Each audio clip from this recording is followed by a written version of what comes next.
Hello and welcome to My View from the Piano Bench.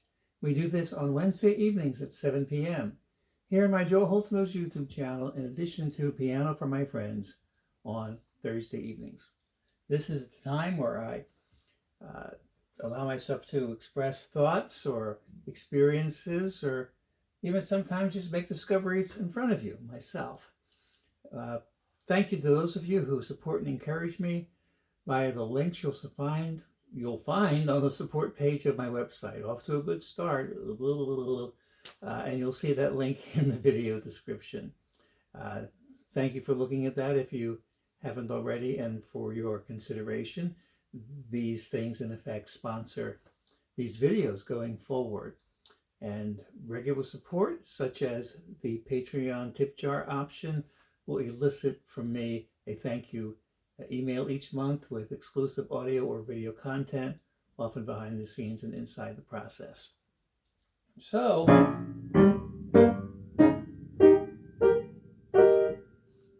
lately with these my View from the Piano Bench videos, like I said, I'm off to a great start. And I'm happy when I can't put my words together when I'm just playing. But when I have to talk to you, that's a little questionable, but let's see how it goes. Lately, I have been using songs that have been an important part of my musical career or expression, or have played some role that allows me to refer to other things. I've been using songs like that as topic titles, and it just allows me to go different directions and share some experiences and stuff. And so thinking about what kind of tunes, or which tunes in particular, do that, the old tune T for Two kind of rose to the top in my mind. There's a lot I can talk about with T for Two, and you probably know the tune, right?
There we go. You recognize that song. How many zillions of times have I played it? And not just one particular way. So the first thing that comes to mind with T for Two is that it is a song that's not always played the same way. It depends on the application. It depends on who's doing it. And I alluded to it at the end.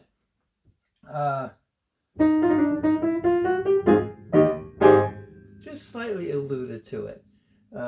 And that is to not play it in a swing style or a stride style with swinging eighth notes, but to play it in a straight eighth style, particularly or specifically as a cha-cha.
just hinted at the first time through was that last little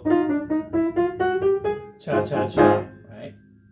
And now, the first thing about that topic of ballroom dance rhythms is I am not a percussionist. I'm not a rhythm expert. I can't really break down the exact rhythmic configuration of the different Latin feels. They certainly are broken down, especially when you get into the weeds of it, and not just in American culture touching the cha-cha or touching the tango or touching the rumba, but cultures who just live there, right? Or starting with Brazilian bossa nova, right?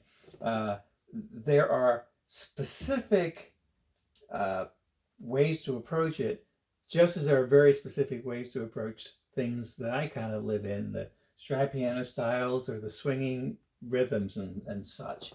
And I'm just not, I'm not an educated student of that, but I can feel my way around. And actually, if you didn't notice it, you go back and play where I started to play T for two, and I kind of wasn't entirely feeling the cha-cha. I'm saying to myself, man, that sounds more like a rumba. And then all I have to do is I have to sort of feel cha-cha-cha in me rather than say, well, this pattern's wrong.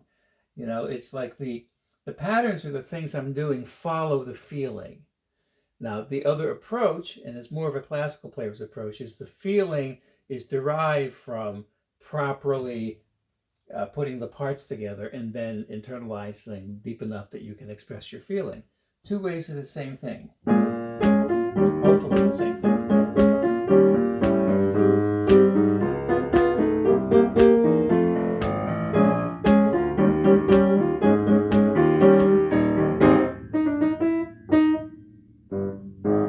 There we go. And now that I've drawn my own attention to it, I'm like, I don't know if I'm really playing an authentic bass line for it, but I'm going to have some level of confidence that if I played it that way, even solo piano, that people who want to dance a cha-cha to it could. So in that respect, right now, that's mission accomplished, although I don't know that anybody's dancing. Or if you have room,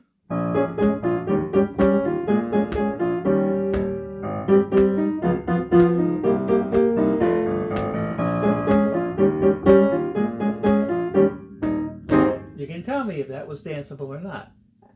Maybe it was slightly fast. That's another thing. Playing for dancers is a real specific, particular thing. And back in the time when ballroom dancing was more of a thing, it's still a specialized thing, but 20, 30 years ago, there was a lot of people who were still able to go out and wanted to go out and spend their money and do this kind of stuff. And in the big band that I often work with, the Mediri Brothers Big Band, there wasn't really a cha-cha in the band book. And so what would happen is when it was time to do a cha-cha, and you would have some numbers like this anyway, to rest the other horn players of the band. You know, so you have sort of a small group form within the band. The rest of the band would just sit there. They wouldn't go away. And T for two was always one of those tunes. If it's time for a cha-cha, it's time for T for two. And, what was Vic Powell was a sax player. Wonderful, wonderful, you know, back in the day guy. Paul Mediri and I were talking about his whole sax section, including Vic. And most of the time on those gigs, Vic would take the tenor solo, and sometimes I'd take a piano solo and Joe would take a clarinet solo.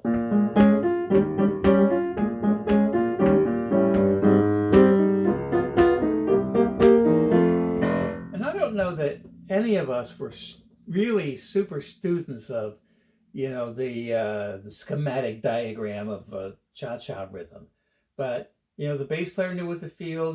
Jimmy Lawler, the drummer, who didn't read music anyway, or doesn't, knew what to feel. We all know what to feel.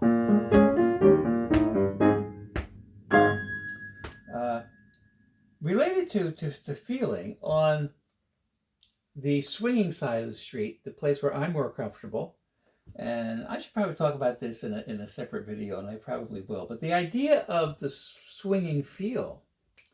Now, I'm a little more educated here, and Well, I hope so. Or at least I know something, right? And the thing about the swinging feel, to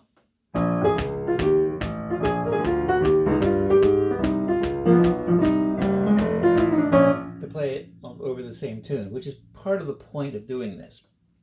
Uh, that swinging feel, if you try to notate it rhythmically, uh, now, not everyone's going to agree with this statement because some people will say it is definitively this, or some people will say it's definitively that. But I think the general consensus is it's actually undefinable. You can't notate it with precision. So a lot of times, if the song has a swinging feel and you have sheet music for it, it will say swing the eighth notes. Or it might say the eighth notes as eighth note triplets, because it's very close to a triplet feel, but arguably it isn't. And some would say it's a division of 5 with 3 and 2. And what I would say is everybody just agrees on it who does it. And it's more like pi, not apple or cherry, but 3.1415962, whatever it is. Wow, I remember that far. Woo, I think I did. Where it kind of goes on in infinity. You can't entirely nail it down,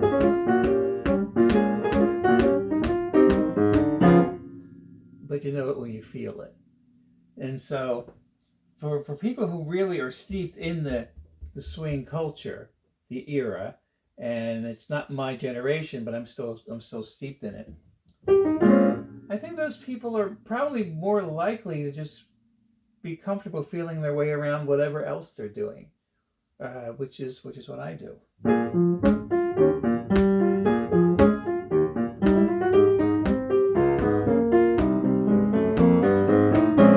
So T for Two has always been a tune, especially back when it was more culturally relevant. That's a whole nother topic about cultural relevancy and sort of the struggles of someone who has lived all of their life like a couple of generations before them musically, and a lot of those people aren't here anymore. And so now it's more of a nostalgic thing, but for me it was never a nostalgic thing. It was in the moment thing. It was a current events thing. It was now. It was happening. I wasn't recreating anything. So it was an interesting place to be right now. And that's another subject. But whenever, especially in the past, that I would play T for Two, I would have my little arrangement. Arrangement meaning what styles I go through, as opposed to what exact notes I play. Like, it's not an arrangement written out. And that's a whole nother subject too. I'm coming up with really good subjects. I should be writing them down. I'll listen to this video later and write down what I said. But in terms of subject, the idea of transcribing, which is not a skill set with me whatsoever. I play around with it for the exercise of doing it, but I've never actually succeeded, and to my satisfaction, and I've tried, transcribing something I played. Because one, I'm so aware of the rhythmic nuances that I have to notate them in. And then it's like, it never actually finishes. Oh no, I hear this, and I hear this here, and I got that wrong, and I go this. And there was one tune I recorded, famously to me and a few people who know me, I worked on for years. I picked at it and I picked at it, and I never got there, and I gave up. And it would be really helpful if I had that skill. I could pay somebody to do it, right? But that kind of doesn't make sense, because I'm not going to make a lot of money with transcription. So it's all this is the labor of love thing. But since I've gone there, and those of you who follow me know this, there is one full transcription out there on YouTube that somebody did on a version of Sunny Side of the Street that I posted in 07 or 08, one or the other. And that's easy enough to find. If I don't think to put it in the video description, because I'll probably forget, but you'd like to have it, I can give you a PDF link to it. comment in the comments, or send me a message or something, and I'll do that. I was talking about my solo piano arrangements, what I would always do, and there's a few versions of YouTube I posted years ago that are still up there. I played rubato the first time through, out of time.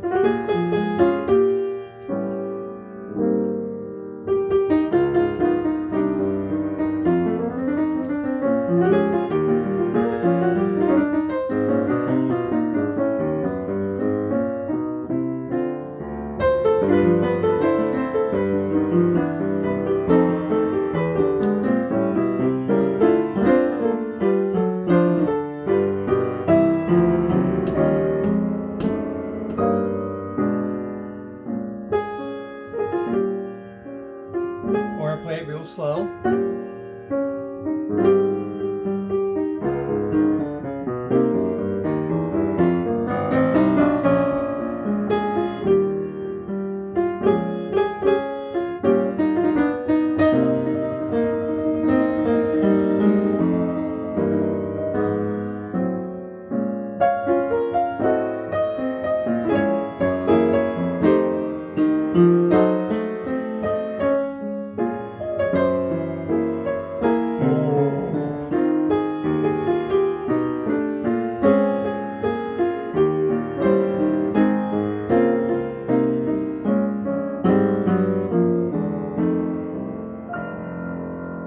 And then from there I go into the cha-cha feel. And when I started playing that, I had intended to just keep going and play the entire quote-unquote arrangement that I do, but I decided to stop to talk about what just happened. And what just happened was a lot of melodic movement in the chords. That was decent demonstration. Now, of course, if I try to repeat it, I'll mess it up. But a decent demonstration of chords not being so much up and down, but chords being expressions of melodies that are played together. Something like that. Yeah, that was terrible. Analyze that as 4 chords, or it's just several lines of notes moving together. And the longer I do this, the more I understand that horizontal construction it never seeps in. But the idea of the vertical movement and hearing the parts inside, I can access harmony much easier that way. The First Friday show, the mainstay that I did earlier this month, March the 3rd or 4th, whatever that Friday was, 3rd, I guess, with pianist Alan Johnson, much more contemporary jazz educated than I, but also is, cool playing the tunes that I do. And I had not met him before the show. Now you can watch that on the Mainstay Live Streams YouTube channel. And I need to update the instructions I give. You have to go to the Mainstay Live Streams YouTube channel. Then you have to click the Live tab. And then it gives you access to all the archived live streams. And right now, no, this is actually not going to be true. By the time you see this, it'll be second from the top because another show will have happened. They just archive in chronological order. You can watch the whole thing if you want to. Anyhow, he and I were talking, and it was really nice to hear the very same sensibility about the melodic connections between the chords, and it's not this way, it's this way. And so and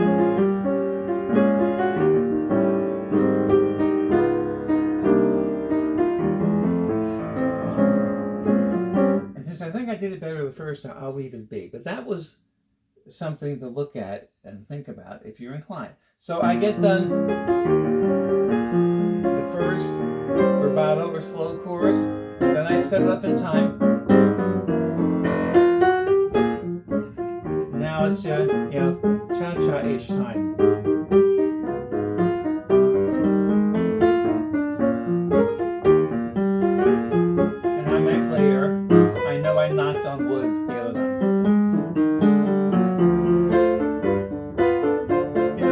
is never that far away with me, or from me.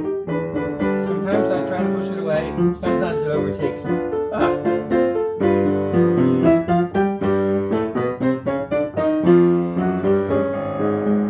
Kind of like that, slightly.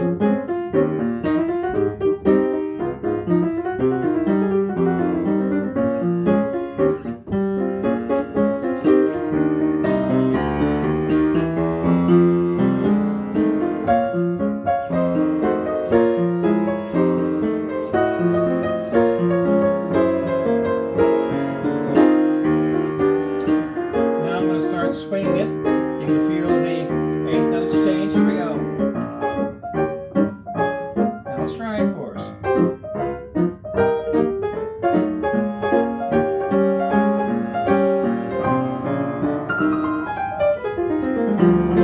Oh, that was a mess.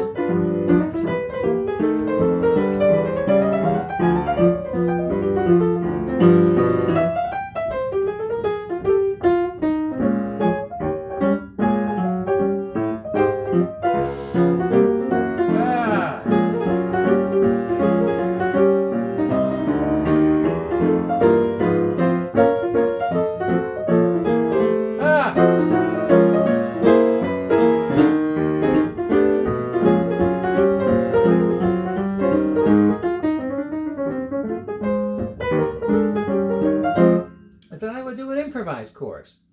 Finally. Of course, I say finally, but I'm always improvising. But I would try to be more of a jazz guy, and not hint at the melody. But I've gotten 3 choruses in playing around the melody.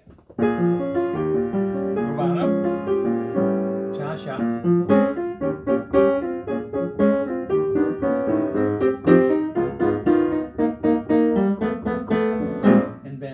A stride feel.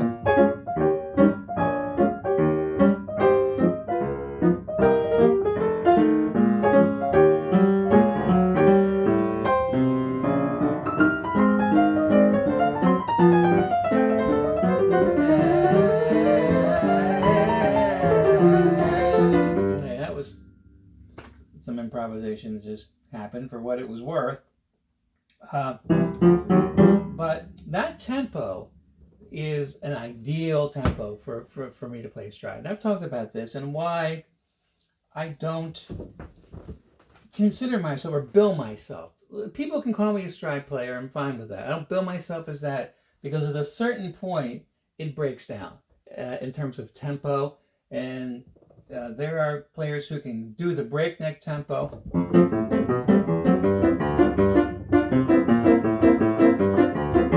I just miss everything at that point. And I'll do like an Oscar thing. Break up temps, which is not technically stride.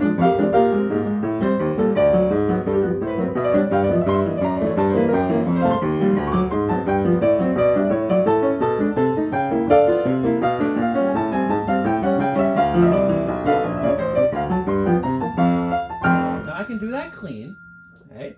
And there's another topic. Oh my goodness. I need to take notes and listen to myself. Which is another topic. Listening to myself in terms of teaching myself. Yes, I've learned, and I remember coming to this conclusion not too many years ago. I am my own best teacher.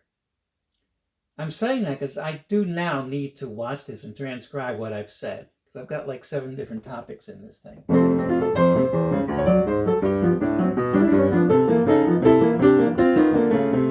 Anyway, going back to T for 2.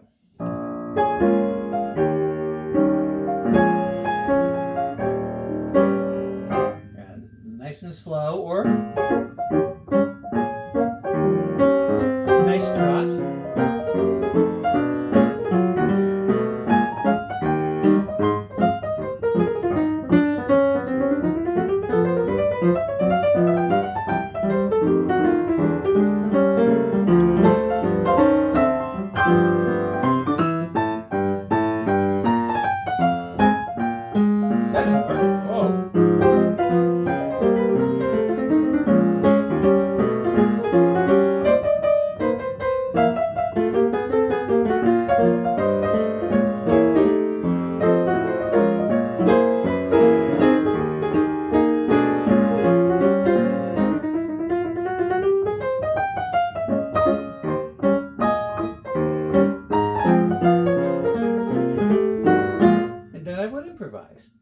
And then, yeah.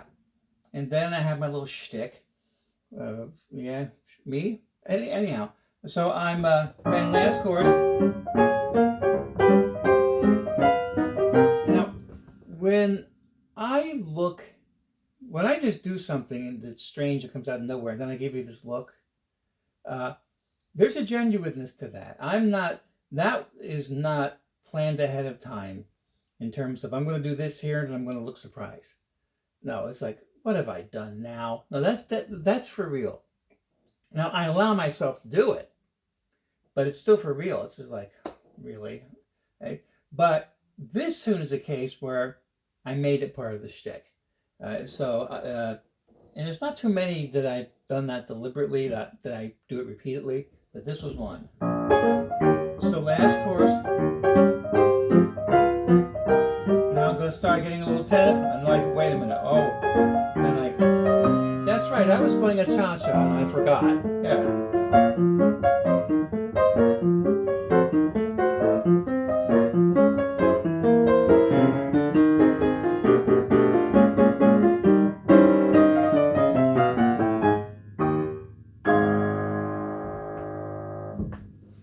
Yeah.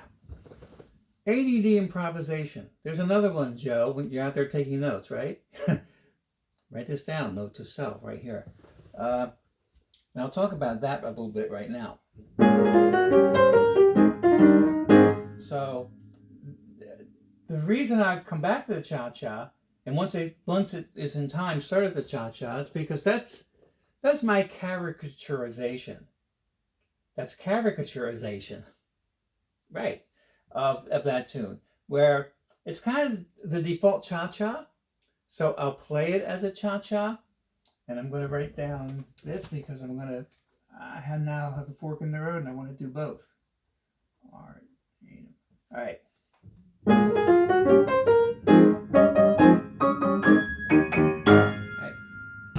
And so it's defined for me as a cha-cha. So when I do something else with it, it's a departure from like the norm. So when I do this, I've set up the cha-cha as being the norm. And there's a few times I've been adventuresome with the tempo and challenge myself to see how fast can I do it before it starts really getting sloppy. Apparently I can't play the melody at that tempo.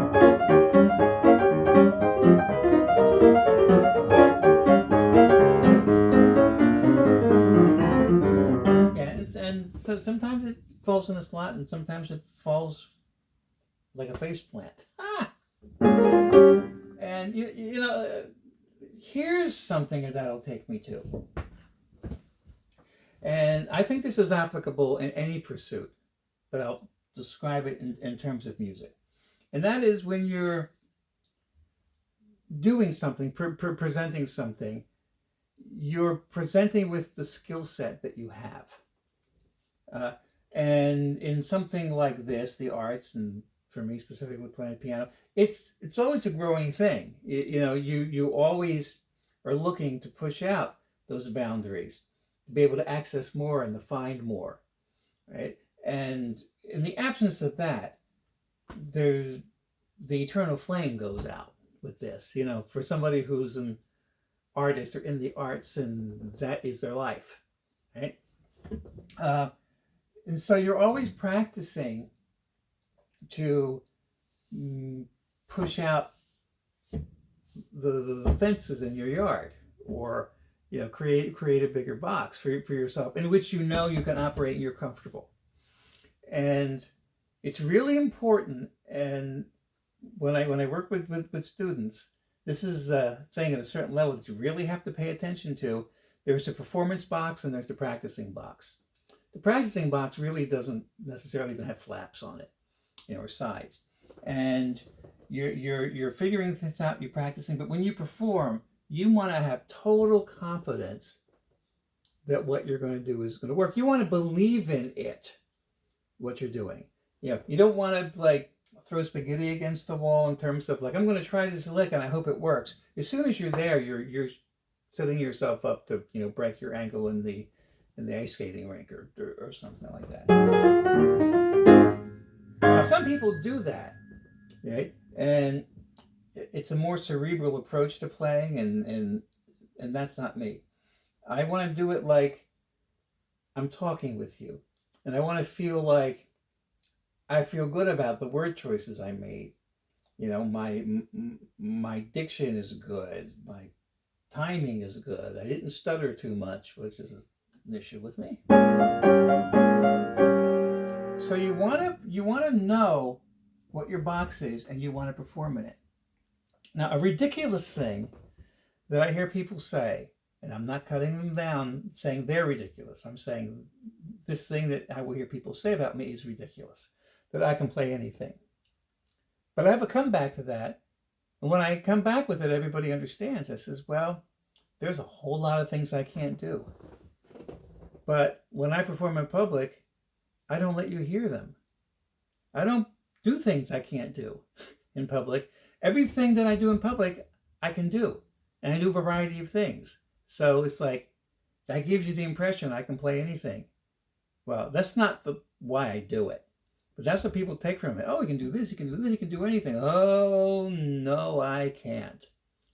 But, you know, I should really never let myself stray into that I hope it works thing in performance. And I used to do a lot of it. In fact, with stride, I remember when I was coming up as a kid, when I say kid, a teenager, and I had it in my head that you had to do this.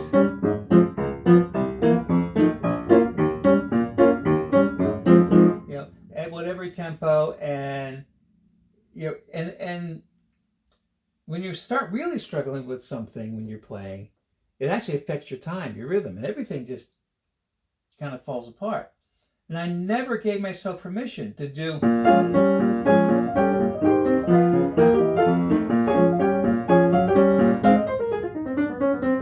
do alternative things. And I know that there are, some people, there's more than one, so I'm not singling any person out who might be watching this. Although, I know you are.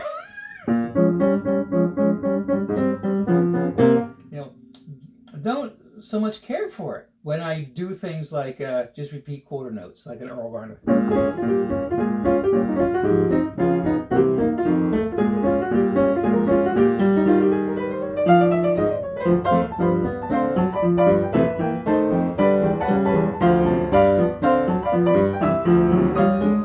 Okay. Now, there's connections with that to stride, but it wasn't stride. But what it was is something I can do. Right? And so now it feels good again. And later in life, this music thing is a lifetime pursuit, and there are things I'm figuring out in my 60s that I could have figured out in my teens or 20s, but my head wasn't there. My priorities weren't the same as they are now, which is something I was talking to a friend about earlier today. But you're just grateful, for where you are and the time you have to do what you're doing.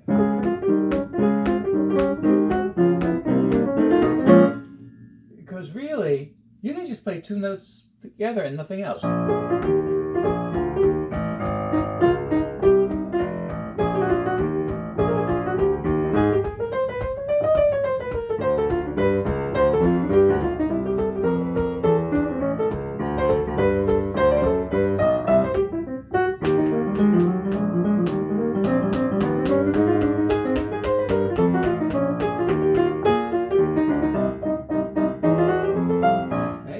And I think that sounded okay. Right? It felt good. Now, texture-wise, it was a little thin, where you don't want to play just two notes at a time all the time. But if you can do that, that sounds so much better than playing, 8 or 9 notes at a time. It's much more virtuosic, but you're like struggling, and the time's a little wobbly, and you're not hitting every note, and then you're getting in your own way because you're realizing you're screwing up and you suck and got to pull it back. Yeah. And so it's always better to know your box and stay in your box. All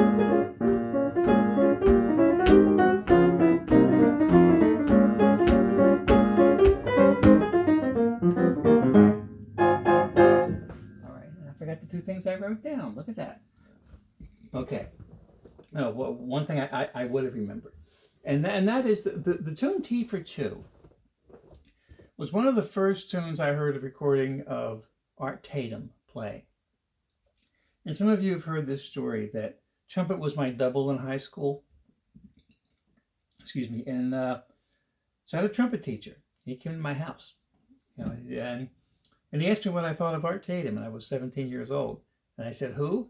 And he got a little indignant. He said, you think you're going to be a jazz pianist and you haven't heard of Art Tatum? Go out and buy a record. Get an Art Tatum record.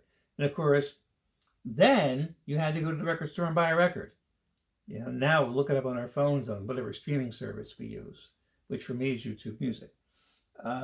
And I went to the record store and I bought the album Piano Starts Here. And it just so happened that included in that collection were the first 4 tracks that Art Tatum recorded when he was 17.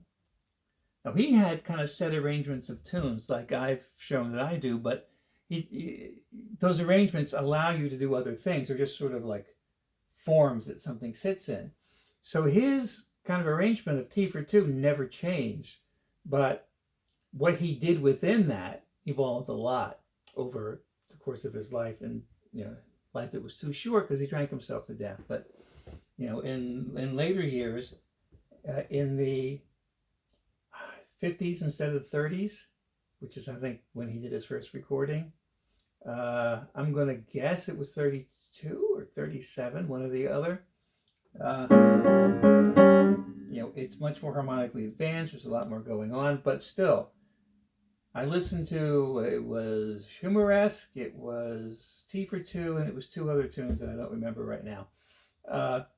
And it's like, oh my goodness. And that really throws you off. I mean, I quit playing for a week. And then I'm like, okay, if I play T for Two, that's what I got to do. Or like the Humoresque that he did. Well, mess up the melody. I'm not even going to try to do it. I can't. But I would still like hint at it and peck at it. And I realized, well, I had to stop that. I don't have that. It's in there. So if I want to play fast,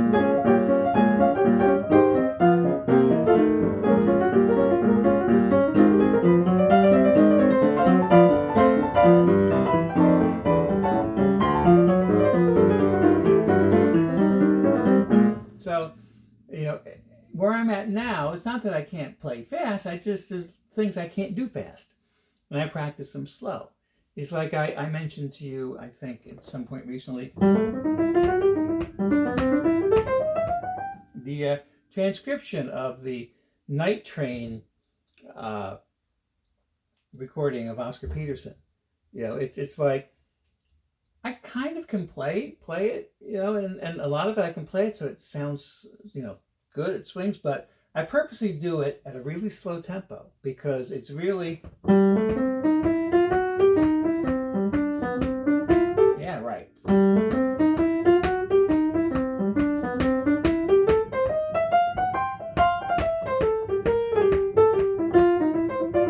Now I just went my own way, but because what you want to do is you want to learn how to express the feeling through something, right? And there's no point of playing that any faster than I can really express through it. Now, the first chorus or two, I can put the Oscar record on and I can play it at his tempo, which is pretty fast.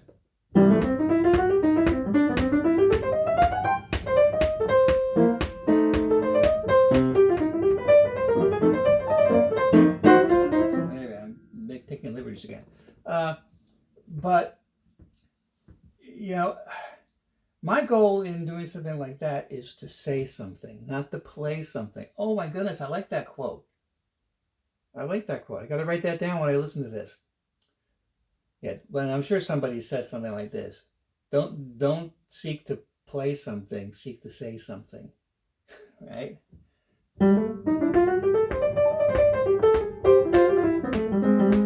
Yeah, so there's all that. And there's Art Tatum, T for Two. Oh my goodness.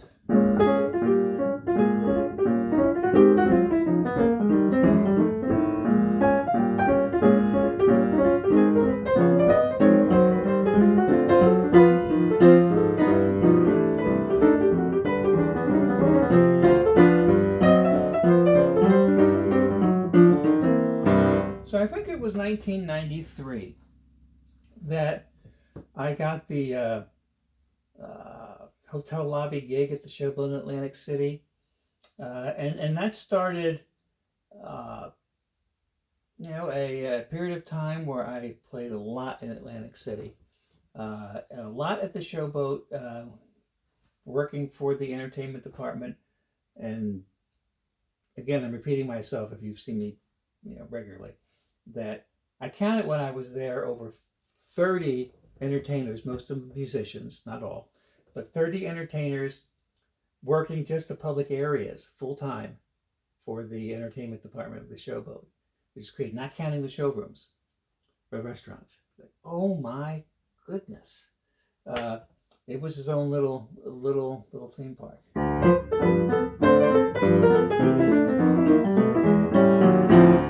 And tunes like this, actually, back then in 93, even though T for Two was 60 years old, T for Two was a more contemporary tune than a lot of other people were playing, but it was just like Bullseye and played this stuff all night.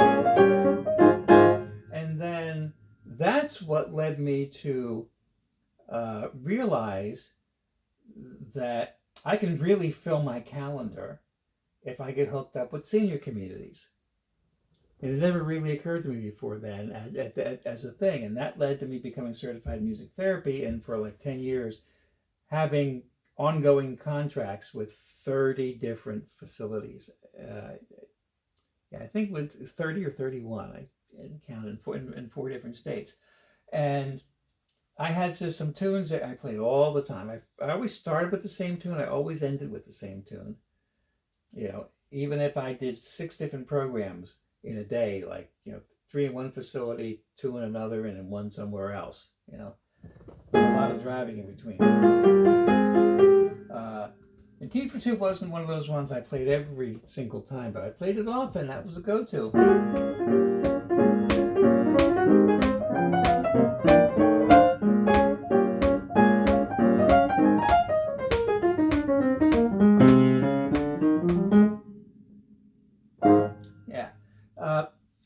And I just had a relationship with that tune. Everybody knew the tune. But what I noticed is that when people outside of like the ballroom dancing kind of thing would play T for Two, they want to swing it. And for me, it's like, really? You want to swing it? But actually, pretty much everybody wants to swing T for Two. And even with, the restaurant gig I'm doing right now with Amy Shook and Scott Silbert and sometimes Steve Abshire. And when I play with all of them, and T for Two is a tune that often comes up and it always swings.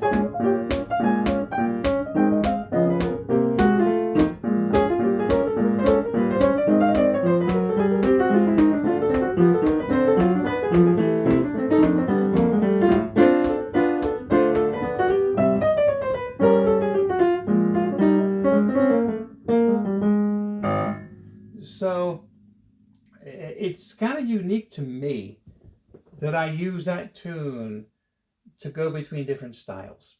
And there are other tunes I'll do that with. All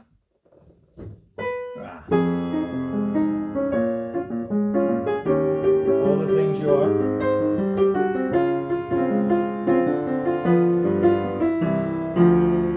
This is that Latin feel, close to a bossa nova, I guess. Cha-cha.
flashlight on a blemish, you know, because this is not a performance where I'm trying to, show you what I can do, because I'm showing you how I mess up everything. So talk about like staying in your box. I deliberately went outside and I messed up. It's real subtle, but if you back it up, you'll hear it. Because I started thinking, oh yeah, right there, it's supposed to be a diminished chord, and sometimes I remember to do it and sometimes I don't, but when I'm playing by myself, I'll do what's called a 2-5. I'll play a C minor 7 to F7 to that target B flat minor 7 chord. But a B diminished is what other musicians will play. So I'm like, I'll play a B diminished. And then I didn't know what I was doing, because I don't usually do that solo. And I should have stayed in my box. I said, I'll try this. Don't do that, Joe. Of course, I'm not looking at this as, performing a concert or something. So it is much more informal. But I just amused myself that I gave an example of something I talked about a minute ago. And then what jazz players like to do with all the things you are is make it upswing.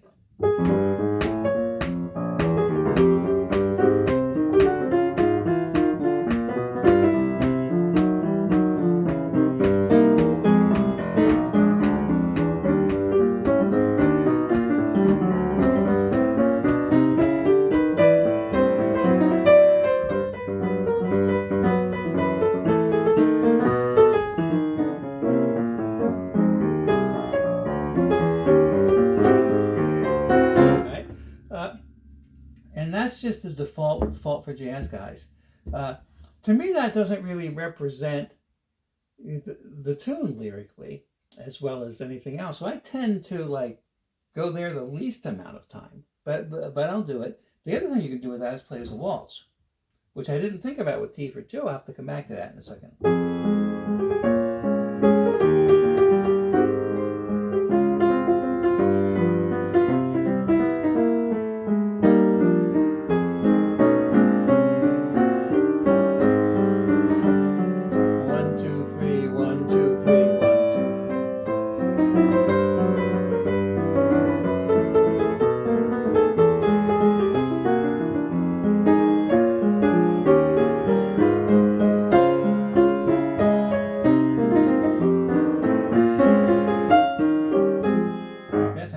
Play the B diminished, and I still kind of tripped on something. Go figure.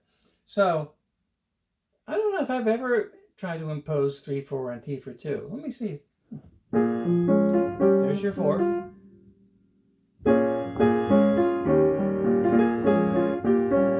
2, 3.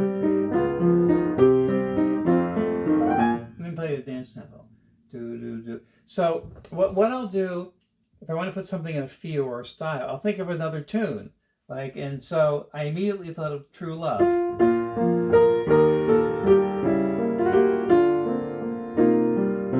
Maybe that's slightly fast. No, that's about right. Looking for a good waltz tempo for dancers. There we go. That's pretty close. So let me see.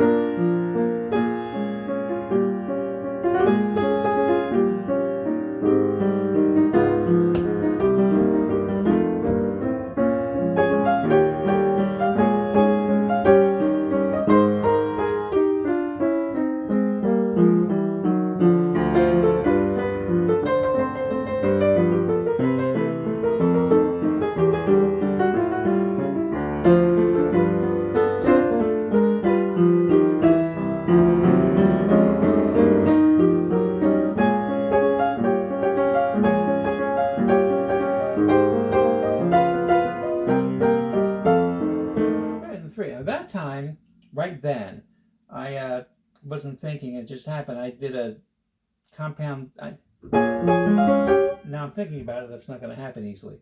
But I was feeling 3 in my left hand and 2 in my right hand. Which, okay, so those kind of rhythmic complexities like that,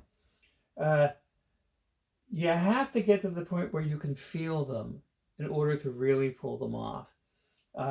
rhythm, especially as it's taught at the students, it's taught mechanically, and there are players who are, fine professional players who still approach it mechanically. You put it together, you look at it. This comes here, this comes here, this comes here, this is over here. But then once you put it together, then you start to be able to feel it, and then your ability to play it is not because you've pieced it together. It's because at that point you are feeling it. And if you want to pull off something like 3 against 2, you got to be feeling it. And when I say 3 against 2, a little detour, got a minute, we can do this. So, in fact, I have a free phone. Not a free like it doesn't cost. My second phone. There's a metronome app in each one. I forgot this is hooked up in my Bluetooth speaker, which I don't usually do. Okay, so it's not going to be that loud. In fact, let me turn this off, because I think just coming from my phone, it's going to be louder once my phone decides to play it on its own. There it is. There's your division of 2. Here's 2. Here's 3.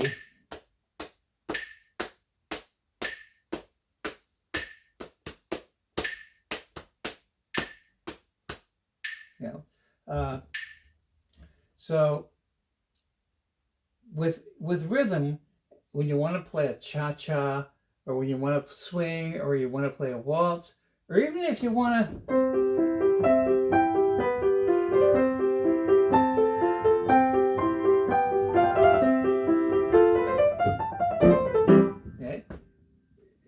that rhythm eventually has to become internalized. And if you're a classical player, you put the music in front of you and you do it over and over and over and over and over and over and over until it's a part of you internally. I just happen to...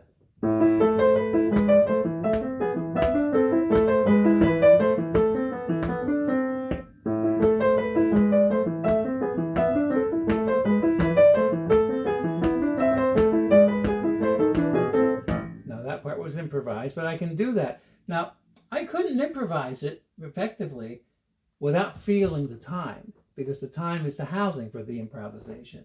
So, but when you're learning something like this, you're counting 1, 1 and 2, and 1 and 2, and 1, and you're 1 E and a 2 E and 1 E and a. And so a lot of times when you're learning a piece, you're sight reading, you don't feel it. It's all mechanical. But at a certain point, in order to perform it, and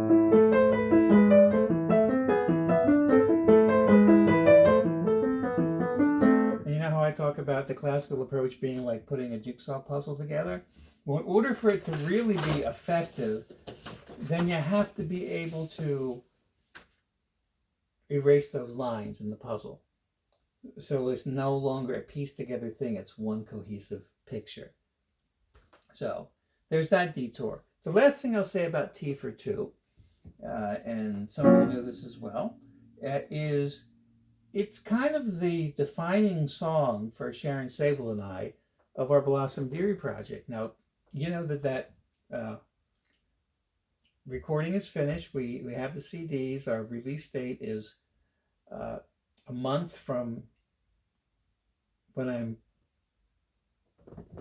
talking to you right now. It's going to be in April, and T for 2 was the first tune that Sharon and I performed together as a duo, and I had no idea it was Blossom Deary's arrangement. One, it was in D flat, which you're like, I've never played in D flat, but those are girl singers' keys, always different.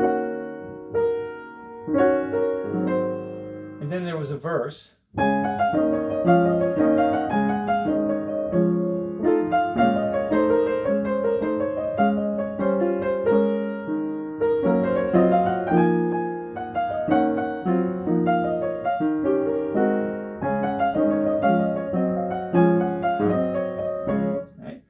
which I still never do. Even though I've learned the verse with Sharon now, I still don't play it. And I probably, well, I could. I don't know if I should, but I could, right? But then it was just so slow. I'm like, are you kidding me?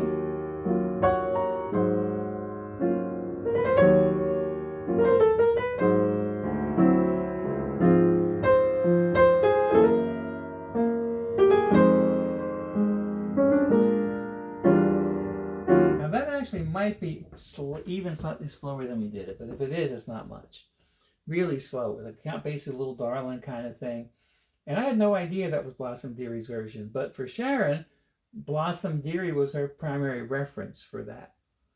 And I happened to post that on YouTube, and you can watch that if you search Sharon Sable Joe Holt T for Two or Mainstay Joe Holt T for Two. And it's when I was using my camcorder, and the video quality is not good, but it documents it, and Sharon was able to come back to it, listen to it again, and says, yeah, that's going to be for the Blossom Deary project. I should tell Joe. No, she asked me if I wanted to take part in it, and that's how it started. So T for Two is always going to be kind of a special tune, because it was, kind of my Blossom Deary project audition piece, unbeknownst to me. Just like the story about Vince Guaraldi and Cast Your Fate to the Wind.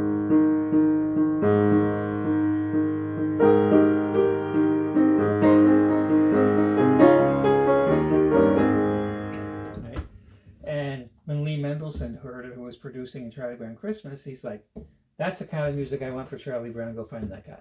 Who is that guy? And that's how Vince Guaraldi got the gig, and wrote all that wonderful music for,